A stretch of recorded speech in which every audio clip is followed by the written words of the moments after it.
Hello, ladies and gentlemen. Welcome to the HIMX Technologies Incorporated second quarter 2021 earnings conference call. At this time, all participants are in a listen-only mode. Later, we will conduct a question-and-answer session, and instructions will follow at that time. As a reminder, this conference is being recorded. I would now like to turn the conference over to your host, Mr. Mark Schwalenberg from MZ Group. Welcome, everyone, to HIMAX's second quarter 2021 earnings call. Joining us from the company are Mr. Jordan Wu, President and Chief Executive Officer, Ms. Jessica Pan, Chief Financial Officer, and Mr. Eric Lee, Chief IR/PR Officer. After the company's prepared remarks, we have allocated time for questions in a Q&A session. If you have not yet received a copy of today's results release, please email HIMX@mzgroup.us, access the press release on financial portals, or download a copy from HIMAX's website at www.himax.com.tw. Unless otherwise specified, we will discuss our financial results based on non-IFRS measures. You can find the related reconciliation to IFRS on our website. Before we begin the formal remarks, I'd like to remind everyone that some of the statements in this conference call, including statements regarding expected future financial results and industry growth, are forward-looking statements that involve a number of risks and uncertainties that could cause actual events or results to differ materially from those described in this conference call. Factors that could cause actual events or results to differ materially from those described in this conference call include, but are not limited to, the effect of the COVID-19 pandemic on the company's business, general business and economic conditions, and the state of the semiconductor industry, market acceptance and competitiveness of the driver and non-driver products developed by the company, demand for end-use applications products, reliance on a small group of principal customers, the uncertainty of continued success in technological innovations, our ability to develop and protect our intellectual pricing pressures, including declines in average selling prices, changes in customer order patterns, changes in estimated full-year effective tax rate, shortage in supply of key components, changes in environmental laws and regulations, changes in export license regulated by Export Administration Regulations, EAR, exchange rate fluctuations, regulatory approvals for further investments in our subsidiaries, our ability to collect accounts receivables and manage inventory, and other risks described from time to time in the company's SEC filings, including those risks identified in the section entitled Risk Factors in its Form 20-F for the year ended December 31st, 2020, filed with the SEC as may be amended. Except for the company's full year of 2020 financials, which were provided in the company's 20-F and filed with the SEC on March 31st, 2021, the financial information included in this conference call is unaudited and consolidated and prepared in accordance with IFRS accounting. Such financial information is generated internally and has not been subjected to the same review and scrutiny, including internal auditing procedures and external audits by an independent auditor, to which we subject our annual consolidated financial statements, and may vary materially from the audited consolidated financial information for the same period. The company undertakes no obligation to publicly update or revise any forward-looking statements, whether as a result of new information, future events, or otherwise. I will now turn the call over to Mr. Eric Lee. Eric, the floor is yours. Thank you, Mark, and thank you, everybody, for joining us. My name is Eric Lee, and I'm the Chief IR/PR Officer. Joining me are Jordan Wu, our CEO, and Jessica Pan, our CFO. On today's call, I'll first review the HIMAX consolidated financial performance of the second quarter 2021, followed by the third quarter 2021 outlook. Jordan will then give an update on the status of our business, after which we will take questions. Our second quarter revenues and the gross margin were both at the upper range of the guidance issued on May 6, 2021, and the EPS exceeded the guidance. Revenue, gross margin, and the EPS, again, all reached all-time highs in the second quarter of 2021. For the second quarter, we recorded net revenue of $365.3 million, an increase of 18.2% sequentially, and an increase of 95.3% compared to the same period last year. The sequential increase was at the upper range of the guidance of an increase of around 15 to 20% quarter-over-quarter. Gross margin was 47.5%, at the upper range of the guidance of 45.5% to 47.5%, and a significant 7.3 percentage point improvement from the 40.2% of the first quarter 2021.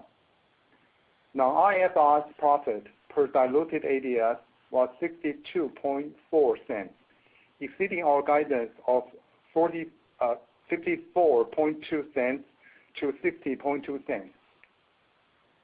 IFRS profit per diluted ADS was 62.3 cents, exceeding our guidance of 54 cents to 60 cents. Revenue from large display driver was $85.4 million, up 22.2% sequentially and up 43.7% year-over-year, with sales growing through all three major product areas, namely TV, monitor, and notebook. Both monitor and notebook IC revenue delivered decent sequential increase, thanks to continuous home working and distance education demand. TV revenue were up an impressive double-digit quarter-over-quarter, mainly due to strong shipment of high-end TV products, including those toward a world-leading end customer, as we indicated in the last earnings call. Large panel driver IC accounted for 23.4% of total revenues for this quarter, compared to 22.6% in the first quarter of 2021 and 31.8% a year ago. Small and medium-sized display driver saw continued strong momentum with revenue of $230.6 million, up 13% sequentially and up 133.4% year-over-year. Automotive segment delivered a more than 22% sequential increase in Q2, the highest growth among the three segments. In the small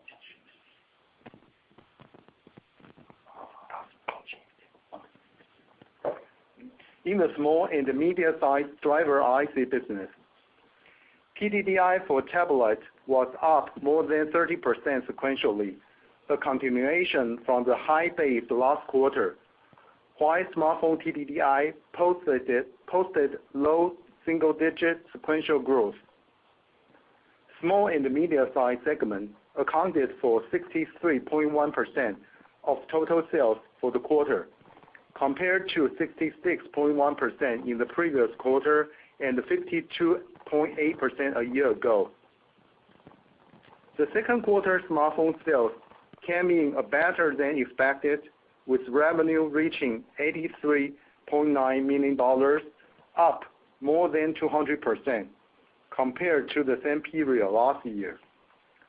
The smartphone segment represented around 23% of our total sales in Q2. Our smartphone TDDI sales were still capped by severe capacity constraints, and as we explained before, we continued to strategically allocate more capacity to tablet TDDI at the expense of smartphone shipment, as we were the major supplier in the tablet TDDI market. Sales of traditional smartphone DDICs grew nicely as expected with the seasonal demand. As mentioned several times before, traditional smartphone DDICs are quickly being replaced by TDDI and AMOLED. Our tablet revenue continued to break sales records, reaching $85.3 million in Q2. Tablet sales grew 17% sequentially and doubled year-over-year, reflecting strong market demand from home working and online learning, as well as our market share gains. Tablet revenue accounted for more than 23% of our total sales in the second quarter, slightly above our smartphone IC business in weighting. While our tablet TDDI sales continued an uninterrupted growth streak since the product's initial mass production in the first quarter of 2020. Our shipments were still limited by ongoing industry-wide capacity shortage. The accelerated growth, however, illustrated our market leadership in the iOS tablet market and the TDDI's increasing penetration in the tablet market.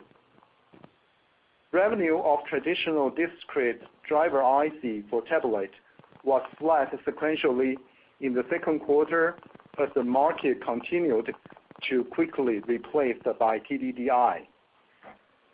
Our second quarter driver IC revenue for automotive amounted to $53.3 million, up 22.1% sequentially and more than doubled year-over-year, while demand continued to outpace the supply. Automotive driver IC business accounted for around 15% of total revenue in the quarter. As we predicted in the last earnings call, we expect our automotive shipment to grow quarter-over-quarter in 2021 and in next year. Jordan will elaborate on this in a few minutes. Second quarter revenue for our non-driver business was $49.3 million, up more than 40% sequentially and up more than 70% year-over-year. TCON business registered a remarkable growth of over 60% sequentially, up more than 130% year-over-year. Non-driver products accounted for 13.5% of all of total revenue, as compared to 11.3% in the first quarter of 2021 and the 15.4% a year ago. Gross margin for the second quarter was 47.5%, up from 40.2% of the previous quarter, and greatly increased from 21% of the same period last year. Our non-IFRS operating expenses for the second quarter were $39.3 million, little changed from the previous quarter, but up 5.7% from a year ago, mainly because of increased salary. Reflecting higher sales and better gross margin, non-IFRS operating income was $134.3 million, or 36.8% of sales, versus 27.5% of sales in the last quarter. Again, both operating income and operating margin reached historical highs.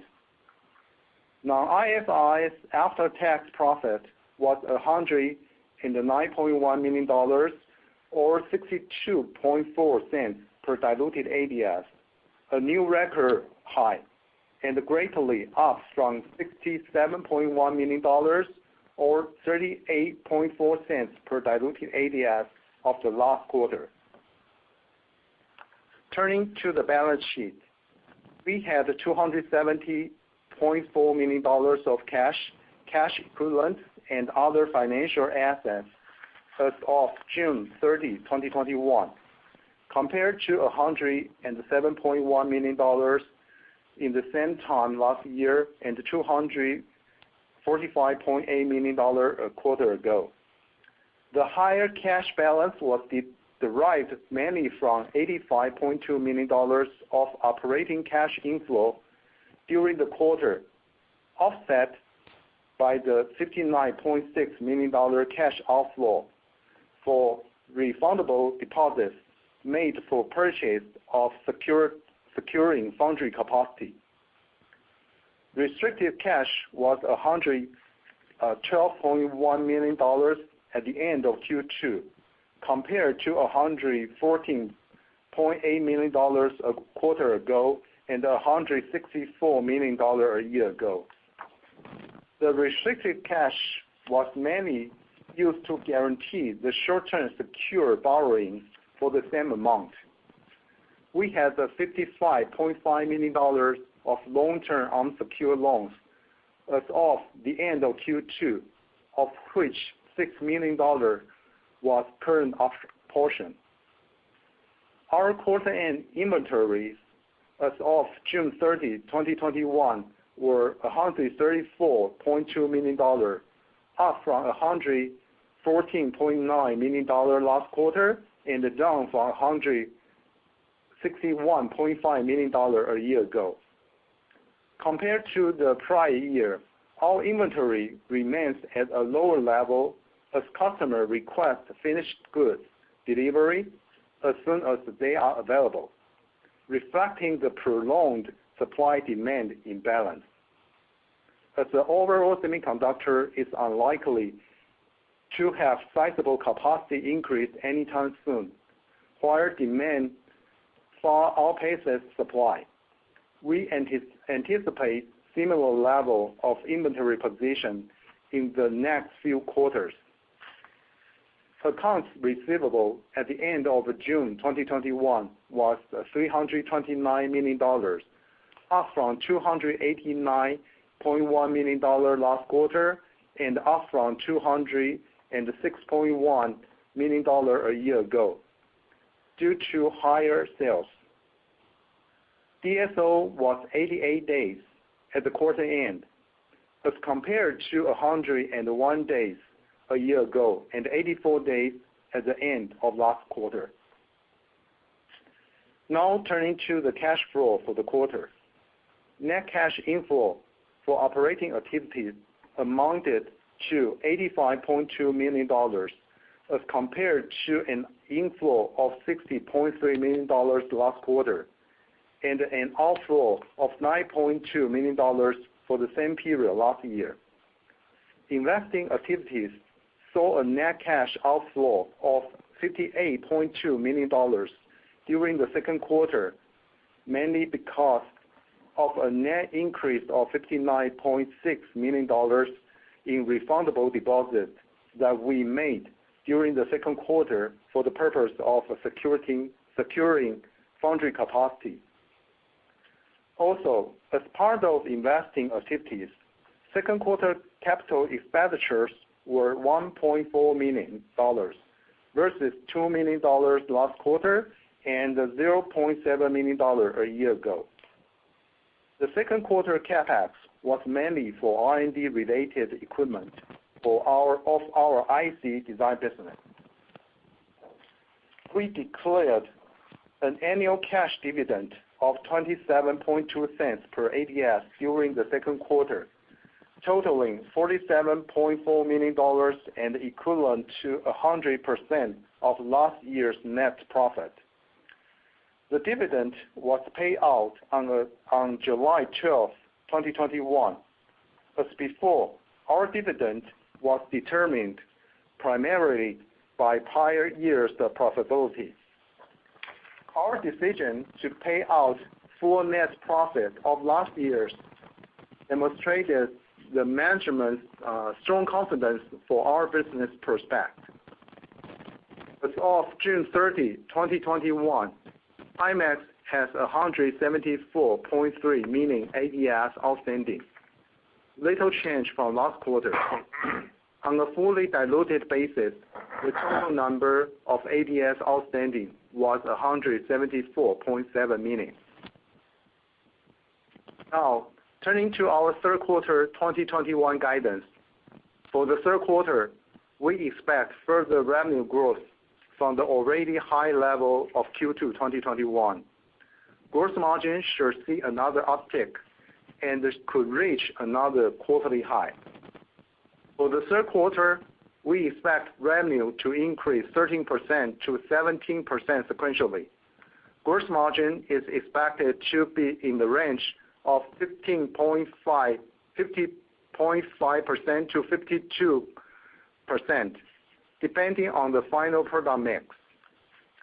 With the increases of revenue and margin, we anticipate net profit should increase substantially in third quarter. Non-IFRS profit attributable to shareholder is expected to be in the range of 75 to 81 cents per fully diluted ADS. The third quarter IFRS profit attributable to shareholder is estimated to be in the range of 63 to 69 cents per fully diluted ADS.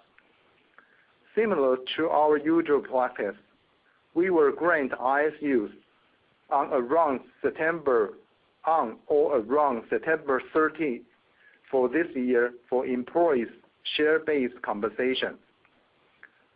The third quarter guidance for IFRS profit per diluted ADS has taken into account the expected 2021 RSU grant, which, subject to board approval, is now assumed to be around $75 million, out of which $26.3 million or 11.8 cents per diluted ADS will be vested and expensed immediately on the grant day. As a reminder, the total RSU amounted and immediately vested portion are our current best estimates only and could vary materially depending on, among other things, our Q4 profit and the final board decision for the total RSU amount and its vesting scheme. As the case for previous year, the RSU grant in 2021 will lead to higher third quarter IFRS operating expenses compared to other quarters of the year. In comparison, the 2020 RSU totaled $5 million, out of which $4.8 million was vested immediately.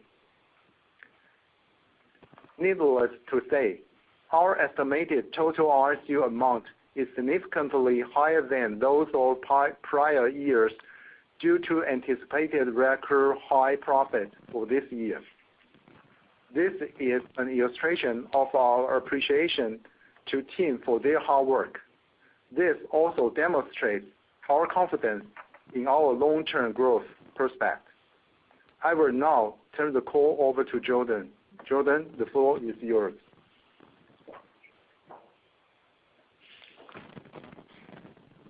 Thank you, Eric. The semiconductor industry continues to go through a severe foundry shortage, especially in the mature process nodes where we are mainly anchored. With foundries running at more than full capacity, while demand shows no indication of abating, the long-lasting and the threat of supply-demand imbalance remains. In view of the foundry shortage and anticipated growing demand for the foreseeable future, we have entered into strategic agreements with foundry partners to cover both our short-term and long-term needs. We are in the process of entering into further such agreements as we speak, with some of them involving new foundry partners, leaving nothing untried to expand our capacity pool. Likewise, across various product lines, we are entering into strategic agreements with customers who wish to secure their IC supplies. Some of them are indirect customers who don't necessarily source ICs directly from us, but still wish to enter into supply deals with us to ensure that their direct vendors, mostly panel makers in our case, will get their desired supply quantities from us. All such contractual arrangements will help boost our future growth prospects and improve earnings visibility. Notwithstanding all these efforts, demand continues to outpace supply, and we believe the imbalance could last well into 2022. However, we are on track for more accessible capacity to grow our business quarter by quarter this year. Looking further ahead, we expect to also secure more capacity for 2022 as compared to this year. We will provide more details as they come available. With that, now let us start with an update on the large panel driver IC business. For the third quarter, large display driver IC revenue is projected to increase more than 30% sequentially, with all the three major product lines set for further growth. In Q3, we expect both monitor and notebook businesses to post double-digit growth, benefiting from remote work and online schooling trends. For TV segment, we expect over 20% sequential growth in Q3, anchored by high-end and larger size TVs, despite the slight dip in the worldwide TV shipments anticipated for the second half. Our demand remains resilient for us. Supply still falls well short of demand fulfillment. As consumers spend more time indoors and the number of connected devices per household is rising steadily, we are seeing more demand for advanced displays such as higher resolution TV, higher refresh rate monitor, and ultra large sized, high aspect ratio curved view displays. We continue to lead the high-end TV and gaming monitor markets by offering major panel makers and end customers total solutions of our driver ICs and advanced T-Cons together. In addition, we are also working on next generation notebook DDICs, shooting for high-end and low power consumption features to enhance our product portfolio and market share gains. Now let's turn to the small and medium-sized display driver IC business. In the third quarter, revenue is expected to increase by low teens sequentially at around 70% year-over-year, driven by persisting demand for tablet and automotive segments, while sales for smartphones are expected to see single-digit decline. In Q3, the automotive driver business is set to grow by more than 30%, 150% year-over-year, once again showing the highest growth among the three segments in the small and medium-sized driver IC business. In early 2020, foreseeing the foundry shortage, we secured a long-term agreement with our strategic foundry partner to enlarge our capacity specifically for the automotive application. While the capacity accessible to us is still far behind customer demands right now, we have been able to grow our shipments and sales amidst the prevailing shortage, especially for automotive ICs. As for the tablet market, we remain committed to allocating capacity in favor of tablet over smartphone to strengthen our leading position in the tablet driver market. For the third quarter, we expect tablet sales to grow by mid-teens and smartphone sales to be down single-digit compared to the previous quarter, reflecting our capacity allocation decision. Again, we are unable to meet all customer demands due to tight foundry capacity. Now let's review each of the three major product segments within the small and medium-sized display driver IC business. Sales growth for tablet IC business is expected to extend into the third quarter thanks to robust consumer demand driven by unprecedented stay-at-home lifestyle. Tablet sales are expected to account for the highest proportion of all the product lines in Q3, benefiting from the proactive adoption by all leading non-iOS tablet names of our TDDI solutions. It's worth highlighting that we are the dominant tablet TDDI player in non-iOS market, taking more than 60% market share. Himax continues to lead in the next generation tablet TDDI technology by offering state-of-the-art solutions for higher frame rate, higher resolution, larger screen size, and more accurate active stylus designs. We are glad to report that recently we started mass production for the world's first 12.4-inch WQXGA super high resolution tablet with a leading end customer. In addition, we successfully piloted our tablet TDDI solution for the fast expanding education tablet, a market with great potential. For the third quarter, we expect tablet TDDI sales to grow mid-teens.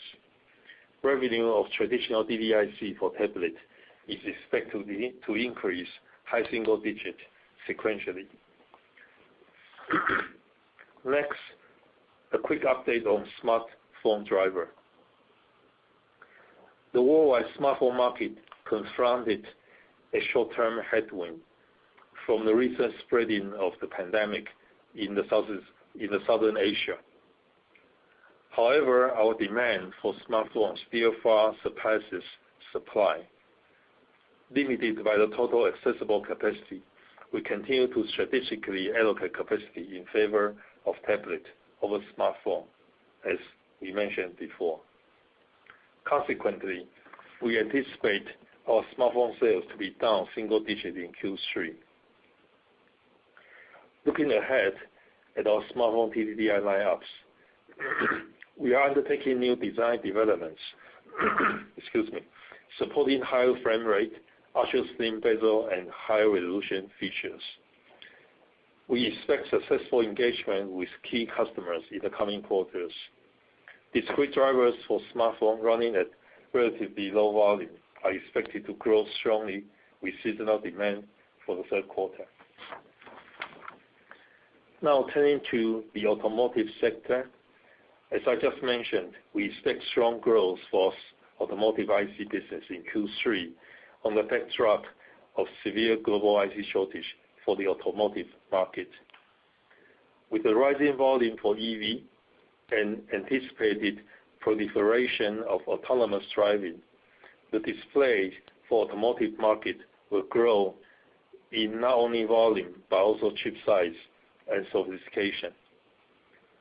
As a world-leading automotive driver supplier who commands well over 30% of the global market, we are leading the charge in answering to such demands. We continue to work closely with panel suppliers, Tier 1 players, and car makers for their future generation display designs. The most prominent among the new technologies for automotive display is TDDI, which is especially critical for large size and freeform displays. HIMX is a pioneer in the world of automotive TDDI development, having started the first generation TDDI mass production as early as the second quarter of 2019. Taking advantage of the first mover position and our long-standing close engineering collaboration with Tier 1 customers, we further upgraded our design, and now our Gen 2 TDDI for automotive has officially entered into mass production in this quarter. It's dominating our design win coverage across literally all display makers, numerous Tier 1 players, and leading car manufacturers across all automotive markets. The number of awarded projects is already in the dozens and still growing quickly as we speak. We expect the TDDI volume to expand exponentially starting from this quarter. Aside from providing comprehensive coverage to address varying design needs, most important of all, our product portfolio adheres to the demanding standards of quality and reliability required of automotive products. Our early engagement with customers and mass production experience will prove invaluable for our long-term competitiveness. Also, during the third quarter, we are again pioneering in the launch of the leading edge LTDI, or large display touch and driver integration solution that incorporates sophisticated multi-chip system design and is essential for very large size, stylish, curved automotive displays in the customer's upcoming first launch in vehicles. With these new technologies unleashed, we expect our automotive driver business to enjoy phenomenal growth for the next few years. Next, for an update on AMOLED. As AMOLED technology is embraced in high-end display market, HIMX is highly devoted to this area, covering smartphone, wearable, tablet, and automotive areas. Our successful collaboration with BOE Electronics, a subsidiary of BOE, the world's largest TFT LCD player, on flexible AMOLED driver and T-Con for the automotive application is expected to be mass production commencing in the first quarter this year. We are also excited about the significant progress in other fields with major China panel makers, and will update the status when appropriate. Capacity shortage is expected to continue across all business segments in our small and medium-sized driver IC business. Our shipping quality will be constrained by capacity shortage during the third quarter. Now, let me share some of the progress we made on the non-driver IC businesses. Let's start from the timing controller. For the third quarter, we anticipate mid-teen sequential growth in T-Con sales. While also still limited by accessible capacity, we are optimistic about long-term growth prospect of the T-Con business, with strong demand coming from some of the high-value products, such as 4K, 8K TV, gaming monitor, and low-power notebooks. Looking further ahead, we are particularly excited about the potential for automotive T-Con, which incorporates our leading-edge local dimming feature that, coupled with mini LED backlight, enables thousands of dimming zones for superior display contrast comparable to that of AMOLED. Our industry-leading local dimming T-Con already won numerous project awards from OEMs and Tier 1s. We believe T-Con segment will continue to be one of the growth drivers for our non-driver business. Next, on WO update. In the third quarter, we will continue to support and anchor the customer's legacy product and anticipate sales to remain flat sequentially, which will still help sustain WO factory utilization. WO technologies continue to play an important role in enabling future generation optical applications. As a leader in the diffractive optics field, we keep on collaborating with worldwide tech giants and OEMs, where we are fully involved in optical-related innovation and development of ToF 3D sensing, AR glasses, and other applications in a wide range of different fields. Next, a quick update on 3D sensing. Our proprietary 3D decoder IC has been broadly acknowledged in the leading e-payment ecosystems in China since its initial mass production in the second half of 2020. Our 3D decoder IC provides high-performance decoding capability for high-precision face recognition and is particularly popular in areas such as door lock and industrial access control, where privacy is a major concern. We expect more design win awards and growing volumes throughout the year. Now switching gears to the WiseEye smart sensing solution. To maximize market visibility and explore potential applications, we continue to push forward with two WiseEye business models, namely total solution and discrete component. Thus, start with an update on WiseEye Total Solution. Our WiseEye Total Solution implements ultra-low power computer vision AI that aims at endpoint devices with constraints in processor, resource, and power consumption.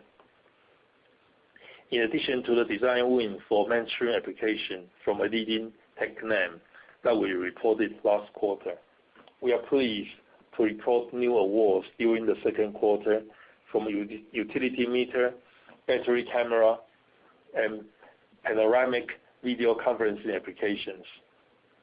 Some of these applications are expected to enter into mass production beginning the fourth quarter of 2021.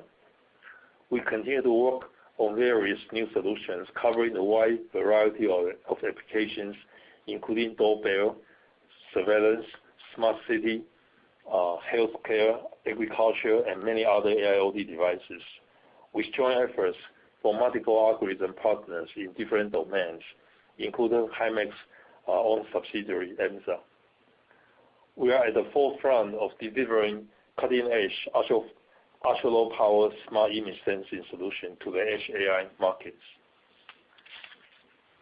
For WiseEye key component business model, we reinforced our go-to-market strategy by intensively participating in leading AI partners, infrastructures, and ecosystems. Following the successful collaboration with Google's TensorFlow Lite for microcontrollers and Microsoft Azure, we also joined ARM AI Partner Program and TinyML Foundation in an attempt to reach out to more diverse AI communities. More recently, we teamed up with online store DigiKey in addition to SparkFun that we announced before to showcase our edge device components and easy-to-use development tools for developers to conveniently access our WiseEye solution. Hundreds of evaluation boards and development kits have been purchased online and distributed to AI developers across the globe. With extended outreach to various AI channels, we have received priceless feedbacks from numerous users for different application domains that never occurred to us. We are excited about the business progress and are confident that WiseEye will play a key role in our non-driver segment looking ahead into 2022 and beyond. For non-driver IC business, we expect revenue to increase low single digits sequentially in the third quarter. That concludes my report for this quarter. Thank you for your interest in HIMX. We appreciate you joining today's call and now ready to take questions. Thank you. At this time, if you would like to ask a question, simply press star, then the number 1 on your telephone keypad. To withdraw your question, press the pound key. And also, as a reminder, please limit your questions to 2. Your first question comes from the line of Donnie Ting of Nomura Securities. Thank you, Jordan and management team, for taking my question. I have 2 quick questions. The first one is the gross margin trend. So I think Jordan has mentioned multiple times that foundry capacity, particularly for driver IC, may not be easily resolved, maybe in the coming 1 to 2 years. But our gross margin in third quarter has been already surpassed 50% level.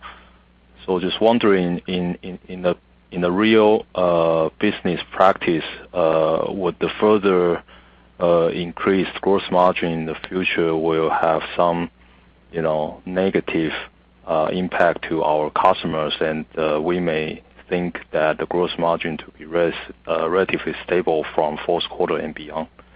So that's the first question. And the second one is that I remember in early days that we have some meaningful sales exposure to smartphone aftermarket for maintenance, right? So I'm curious about whether that market still enjoy very high gross margin at the current time point, and how would the situation in the coming 1 to 2 quarters as you can see that the smartphone demand in third quarter, particularly like in China, is still not quite strong. Thank you. Thank you, Donnie.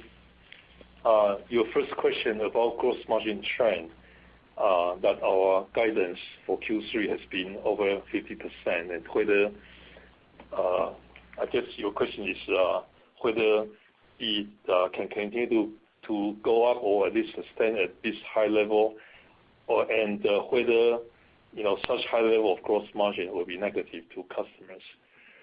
I think certainly gross margin enhancement is always our number one priority, at least among the top priorities.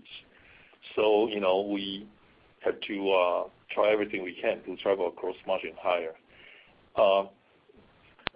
But having said that, at the end of the day, gross margin can only be determined by the market, i.e. the demand supply situation. And I think needless to say, the fact that our gross margin is so high, is partially, very importantly attributable to the fact that the foundry capacity is very tight and it's pretty much a seller's market. So that is not deniable. Having said that, I think our customers arguably do have the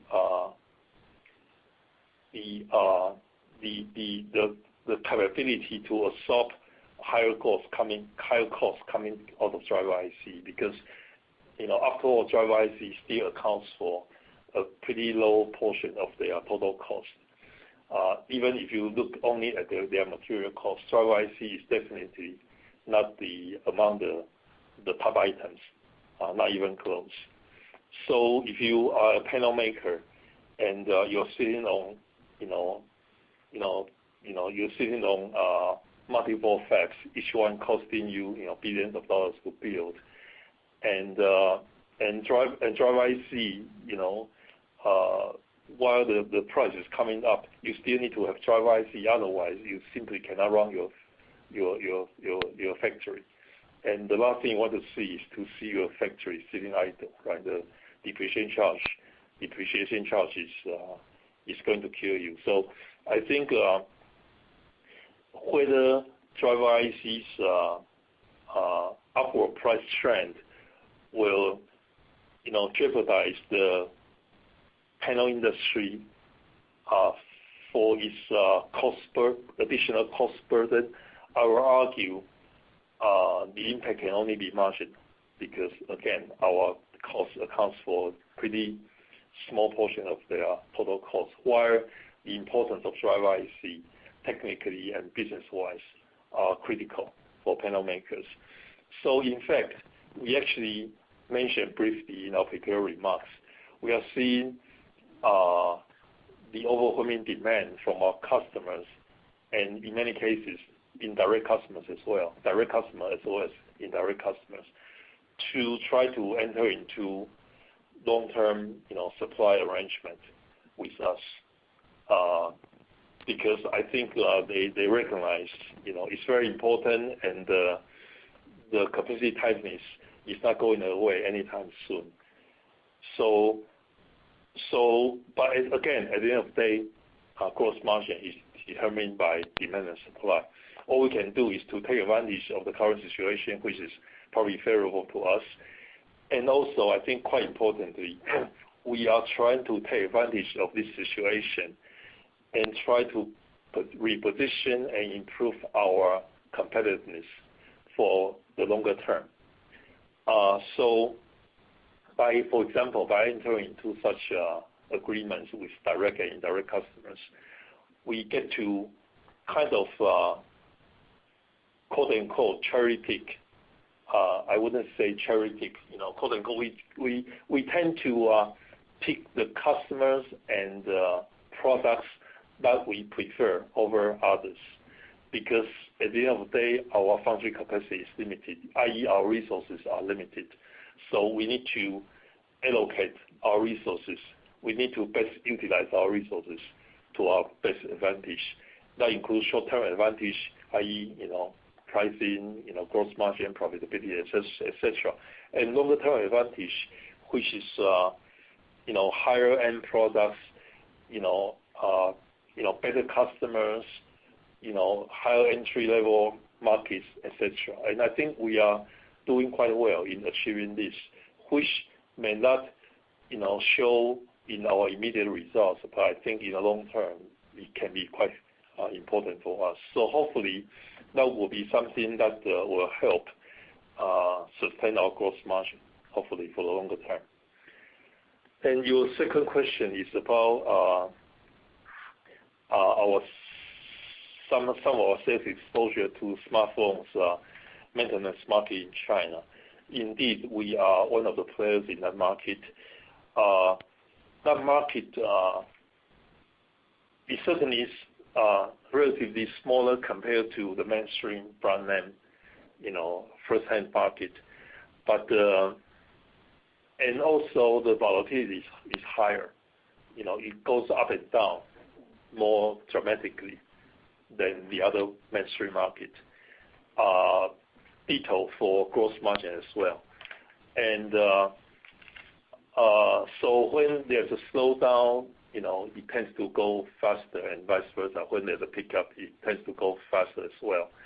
So we try to, and as we mentioned earlier, right? The capacity pool for our smartphone TDDI and tablet TDDI is the same one.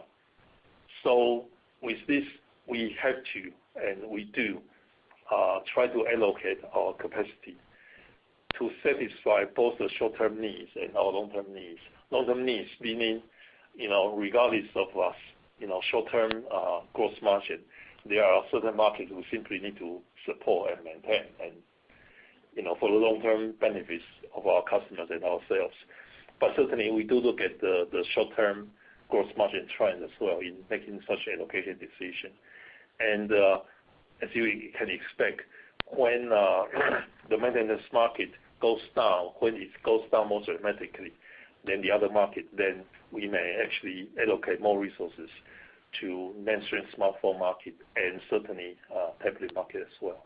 And I think that's pretty much in a very short term what we are doing a bit right now. Got it. Thank you, Donnie. Your next question comes from the line of Jerry Su of Credit Suisse. Thanks for taking my question. Hello,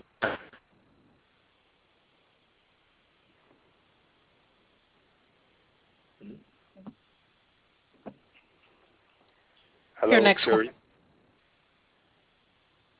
Jerry, please state your question.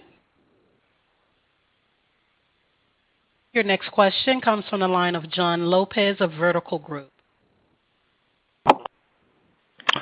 Hi, thanks very much. Can you hear me all right? Yes, Jonathan. Oh, fantastic. Thank you for taking the questions. I have two, if I could. The first one, I guess, is more of a clarification. Can you just comment or confirm for this year, for 2021, are you receiving a higher allocation of wafers in aggregate from your foundry partners? Do you have more wafers this year than you did in 2020? Yes, we did. We do. Okay, great. Yes. Helpful. And I know it's early, but as you're having conversations for 2022, is your expectation the same? Do you expect to get more wafers in 22 versus 21? Again, we do. Jonathan, I have to put a disclaimer in that easy answer. The answer is yes, we do, but not by a great deal. So marginally, I cannot comment on how much exactly percentage-wise. The fact is that the industry overall, there is simply no new major capacity expansion this year and next year, or even second half 2023, right? So it will be a miracle if we claim that we are going to up our capacity by like a lot, right? Whether it's this year or next year. But we mentioned in our prepared remarks that we made an early move early last year, specifically for automotive display driver IC, which is rather separate from the rest of the driver ICs in technology. So in early last year, when the COVID-19 was hitting the world and the global automotive demand is coming down to the toilet, we actually took the opportunity and struck a pretty good deal for the long term with our foundry partner, strategic foundry partner, to secure. Gotcha. Having said that, we were very happy because we did get to secure pretty decent growth for this year and next year, but it turns out the amount was still far less than actually the demand when the demand started to pick up towards the end of last year, and certainly very much into this year, and as we can foresee next year. So while our capacity increases specifically for automotive in a pretty satisfactory portion, but the demand is still far outpacing supply, and we expect to see good capacity increase for large panel when we enter into next year, and to some extent this year as well.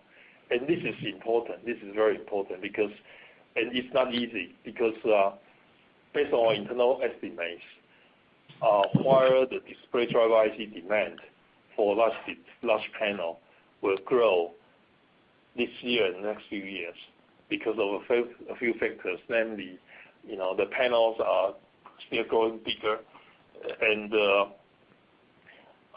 resolution is on average is still rising, and also you are getting more and more percentage of high-end large panels. So, for example, high refresh rates, right? 120 hertz or even 240 hertz. Such design requires more sophisticated design, i.e., larger IC per panel. So we believe the demand in terms of wafer area will increase. We actually, based on internal estimates, the supply can actually decrease somehow. So it has been our strategy to proactively enlarge our capacity while we can with foundry capacities, specifically for large panel. And I think we did achieve some success. So that is how you will get to see, for example, this quarter, whether it's on sequential basis or year-on-year basis, our large panel is doing quite well. And I think moving into next year, I think we are quite hopeful that some of this new capacity will contribute to our further growth for large panel. Small and medium size, I talked about automotive already. So now the only large area left untouched is TDDI for smartphone and tablet. That is a difficult area because, again, it's so full and it's so much in shortage right now. So it is honestly quite difficult to get more capacity. And actually, way before the pandemic, we are suffering from shortage already. So we've been trying everything we can to try to get more capacity. But the fact is that, before pandemic, there was already a shortage, and the shortage we continue to suffer from shortage here now and in the foreseeable future into next year. We have entered into agreements with foundry partners to hopefully at least sustain at the current level, or hopefully increase a little bit. But I don't think our accessible capacity for TDDI small panel will see a major increase this year or even next year. I see. 2023, because of new buildings of fabs, 2023, hopefully we'll start to see, new additions to us. I see. Okay, so sorry, if I could summarize, it sounds like you're comfortable that you'll have more large panel, access to large panel capacity in 22. It sounds like you're a little less sure on smartphone and on tablet. And I guess my follow-up there is, that seems a little counterintuitive to me, just given, aren't most of your large panel products produced on 8-inch foundry processes, or on 8-inch wafers, where capacity is ostensibly maybe a little less available? Yes, it is counterintuitive, Jonathan. You're absolutely right. Well, before that, a small correction.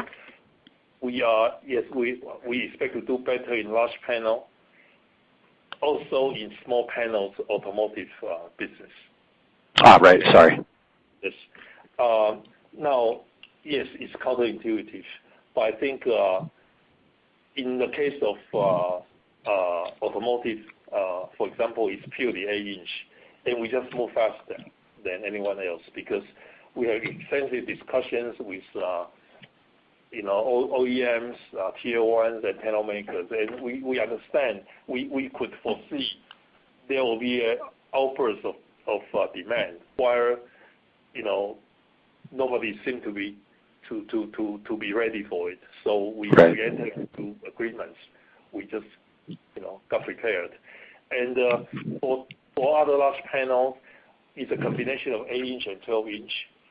Some of the capacity increase for next year, and in fact this year as well, actually involves certain new buildings of capacity in China, which are 8-inch, which are 12-inch. Okay. And there will be certain 8-inch new capacities accessible to us, which involve foundry partners that we didn't have a business relationship with on the foundry side. So it's a newly developed foundry partner. And there are situations which are specific to us, but I think you are right. 8-inch overall is much harder to expand compared to 12-inch. Understood. I'm sorry, I have one other quick one, and you can make the answer relatively quick. I don't know how much you'll be able to say, but there's been some discussion recently of a large Korean customer potentially looking to outsource some of their OLED DDIC needs. I'm wondering if that's something that you would think is possible and is something that you would potentially look to participate in. The answer is yes. But I'm afraid I certainly can't elaborate much more than that. But that is definitely a possibility, and we are definitely interested, subject to terms and conditions and other stuff. Terrific. Understood. Thank you very much for the thoughts. Thank you, Jonathan. Your next question comes from the line of Jerry Su of Credit Suisse. Sorry. Thanks for taking my question. I think my line just got cut off earlier. So the first question is on the third quarter loss at driver IC guidance. I think you mentioned that 30% revenue growth. I'm just wondering, what do you think? What is the growth rate for the monitor and notebook? Because I think in the press release or prepared remark, I only mentioned double-digit growth, and then but TV is seeing 20% growth. So I just want to double check on this. And then the second question is related to the competitive landscape. I think in China there's I think the China government and also there's a lot of fabless is trying to ramp up or increase the domestic usage or supply of the driver IC. How do you think about their potential threat to Himax or to the existing players in the next 1 to 3 years? Thank you.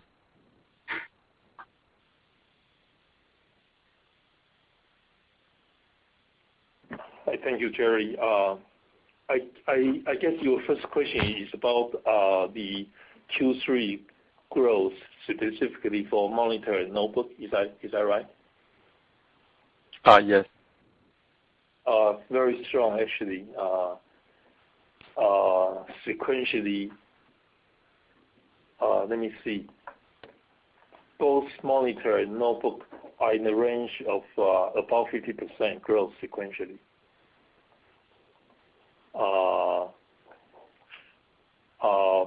Combination of better capacity, accessibility, and certainly some price hike. Okay, got it. Both sectors, we are, again, our resources are limited and we are constrained by foundry shortage. So we have to allocate our products to certain products that we choose, right? So in the case of monitor, we are very much in favor of gaming monitor, which tend to be high end and high refresh rates and high resolution and so on. And in the case of notebook, it's primarily on certain, low power models. And we're actually quite excited about the notebook market. Needless to say, it's a pleasant surprise for everybody because of the COVID, right? I don't need to repeat that. And I think we have, intensive discussions with end customers, and they seem to be still pretty upbeat about the demand for the next few years, regardless of the pandemic being, having been kind of cooled down, in most of the countries, in most of the world, and also because of the pandemic and the change in people's lifestyle, notebook now people are demanding, better features and larger screens and better cameras and faster refresh and so on and so forth. So we are, for example, moving towards more high-end Full HD or even EDP 1.4. Such high-end features are being, some of them are being designed in, some of them are still being discussed, developed together with customers and end customers. So notebook is something that we are actually quite excited about. Your second question, I suppose, is about local competition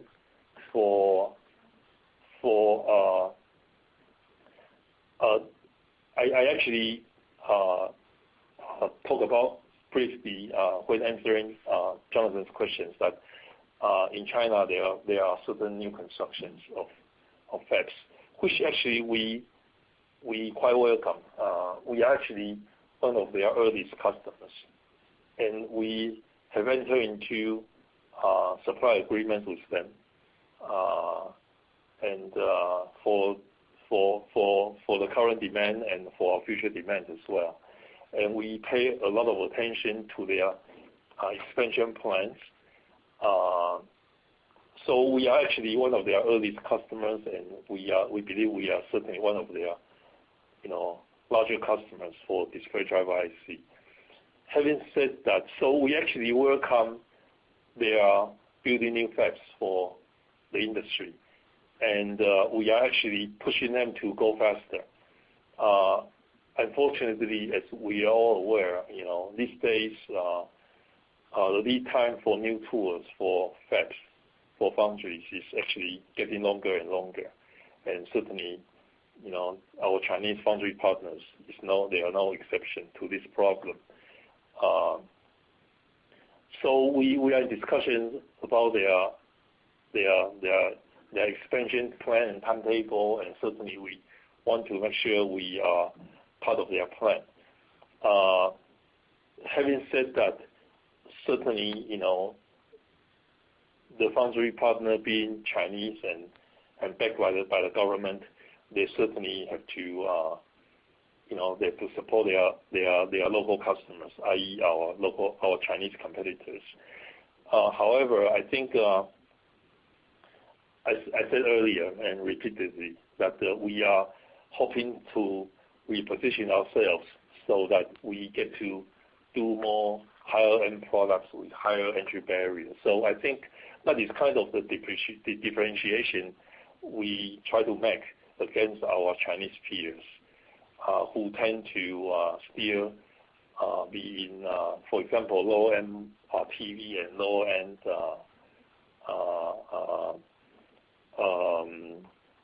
smartphone areas, while in comparison, tablet and monitor and notebooks and certainly automotive are much harder for them. So I think, yes, there's always a threat, and Chinese competition, it has always been a threat for decades for us.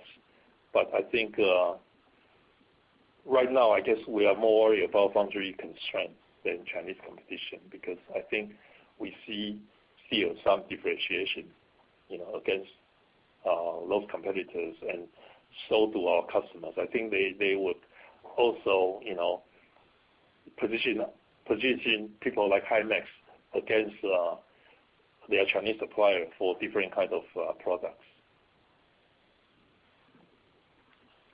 Okay, got it. Thank you. Thank you, Jerry. This concludes our Q&A session. I will now turn the call back over to Jordan. As a final note, Eric Lee, our Chief IRP Officer, will maintain investor marketing activities and continue to attend investor conferences. We will announce the details as they come about. Thank you, and have a nice day.